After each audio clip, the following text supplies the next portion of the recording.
ज्ञानार्भी YouTube channel में आप सभी का स्वागत है।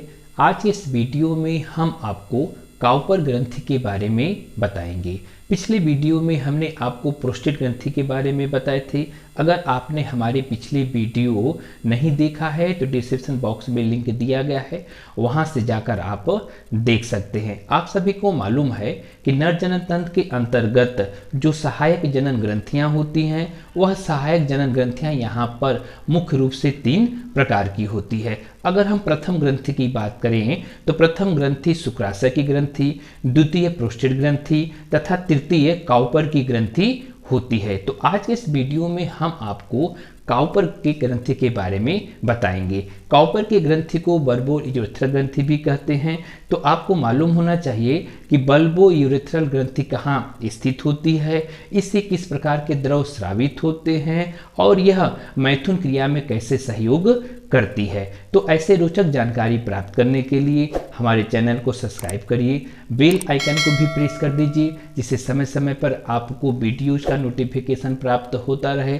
वीडियो को लाइक करिए, अपने दोस्तों में से शेयर कर दीजिए। आपके जो भी विचार होते हैं उसे कमेंट बॉक्स में जरूर लिखिए। तो देर न करते हुए हम अपने वीडियो को शुरू करते हैं। आप हमारे साथ बने रहिए। आज की इस वीडियो में हम आपको नर जनन तंत्र के अंतर्गत जो सहायक जनन ग्रंथियां हैं, उस सहायक जनन ग्रंथि में तीसरी ग्रंथि के बारे में बताएंगे। तीसरी ग्रंथि का नाम है काउपर की ग्रंथि। तो काउपर की ग्रंथि के बारे में हम आपको पहले एक चित्र के माध्यम से या इमेज के माध्यम से पहले हम उसे दिखा देना चाहते हैं। और आप स्क्रीन पर एक चित्र देख रहे होंगे और स्क्रीन पर जब चित्र देखेंगे तो उस चित्र में एक गोले की आकृति दिख रही होगी और उस गोले सर्कल में यानी घेरे में एक प्रोस्टेट ग्रंथि स्थित होती है।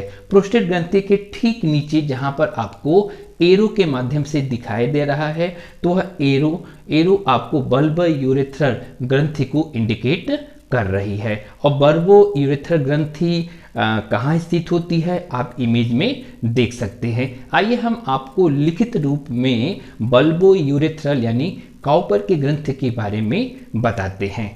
तो आप स्क्रीन पर देख रहे हैं कि काउपर की ग्रंथि प्रोस्टेट ग्रंथि के नीचे स्थित छोटी अंडाकार एवं संरचना होती है। आपने चित्र में भी देखा होगा कि प्रोस्टेट ग्रंथि के ठीक नीचे यह काउपर की ग्रंथि किस रूप में है, छोटी रूप में है और अंडाकार की संरचना में स्थित होती है। अगर हम काउपर के ग्रंथि के भागों की बात करें कि इससे किस प्रकार का द्रव स्रावित होता है, तो अगर द्रव के देखें तो द्रव जो है क्षारीय द्रव के रूप में होता है। अब ये क्षारीय द्रव कैसा होता है, तो आप देखेंगे कि काउपर के ग्रंथि से गाढ़े पारदर्शी एवं चिपचिपे क्षारीय द्रव का श्रावण मूत्र मार्ग में करती है। यानी काउपर के ग्रंथि से गाढ़ा, चिपचिपा और क्षारीय और पारदर्शी द्रव को स्रावित करती है। कहाँ? मूत्र मार्ग में स्रावित करती है। तो अब यह काउपर के ग्रंथि से जब यह द्रव स्रावित होती है तो प्रश्न ये उठता है कि जब द्रव स्रावित होती है तो यह मूत्र मार्ग में ही श्रावण क्यों करती है, क्या इसका उद्देश्य होता है। तो आप पाएंगे कि मैथुन क्रिया जब कॉपुलेशन की क्रिया के समय, यानी आप समझेंगे कि कॉपुलेशन की क्रिया के समय इसकी एक बूंद निकलकर मूत्र मार्ग की अम्लीयता को समाप्त कर देती है।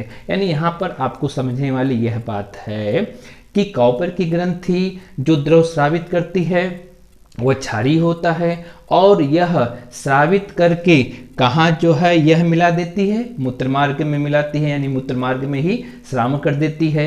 तो मूत्र मार्ग में जब श्रावण करती है तो किस उद्देश्य से श्रावण करती है, तो इसका उद्देश्य यही होता है कि जब कॉपुलेशन या मैथुन की क्रिया होती है तो मूत्र मार्ग की अम्लीयता को यह समाप्त करती है। अब प्रश्न ये उठता है कि मूत्र मार्ग की अम्लीयता को क्यों समाप्त करती है, तो आपको मालूम होना चाहिए कि मूत्र मार्ग की अम्लीयता को इसलिए समाप्त करती है कि जो स्पर्म होते हैं यानी शुक्राणु होते हैं, यह अगर मूत्र मार्ग के रास्ते से स्खलन की क्रिया द्वारा बाहर निकलेंगे तो उन्हें कोई भी कह सकते हैं दिक्कतें या परेशानियां न हो, या वहाँ पर वो निष्क्रिय आदि न हो। आपको मालूम है कि मूत्र मार्ग के रास्ते से सीमन और मूत्र दोनों का श्रावण होता है, यानी दोनों जो है बाहर निकलते हैं। तो अगर हम बात करें मूत्र का, तो मूत्र जिसके गुण जो होते हैं अम्लीयता होते हैं। तो अगर मूत्र मार्ग में मूत्र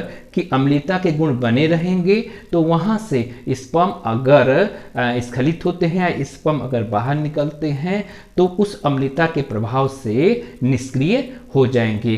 ठीक उसी प्रकार काउपर की ग्रंथि करती क्या है, द्रव का श्रावण करती है, और द्रव का श्रावण करके मूत्र मार्ग की अम्लीयता को वह यानी क्षारीयता में बदल देती है। अब जब कह सकते हैं कि क्षारीयता में बदल देती है, फिर उसके बाद जो है आप पाएंगे कि ये यानी काउपर की ग्रंथि जो होती है मादा की योनि को भी चिकना करके मैथुन क्रिया में भी सहायता करती है। यानी हमने आपको पहले बताया कि मूत्र मार्ग की अम्लीयता को यह समाप्त करती है, और मूत्र मार्ग के अम्लीयता को समाप्त करके करती क्या है, उसे क्षारीय और चिकना बना देती है। अगर हम बात करें कि मैथुन क्रिया के समय यही काउपर की ग्रंथि जो द्रव का श्रावण करती है, ये करती क्या है कि जो मादा के जो योनि मार्ग को भी क्या कर देती है, चिकना कर देती है।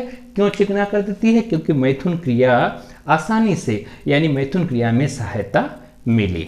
तो अभी आपने काउपर ग्रंथि कहाँ स्थित होती है, काउपर ग्रंथि से किस प्रकार के द्रव स्रावित होते हैं, और काउपर की ग्रंथि मैथुन क्रिया में कैसे सहयोग करती है। तो यहाँ पर हमने काउपर ग्रंथि के बारे में आपको अच्छे से बता दिया। अगले वीडियो में हम आपसे वीर्य यानी सीमन के बारे में आपको जानकारी देंगे। तो अब हम आपसे अपने अगले वीडियो सीमन यानी वीर्य में मिलेंगे। तब तक के लिए आप सभी को धन्यवाद।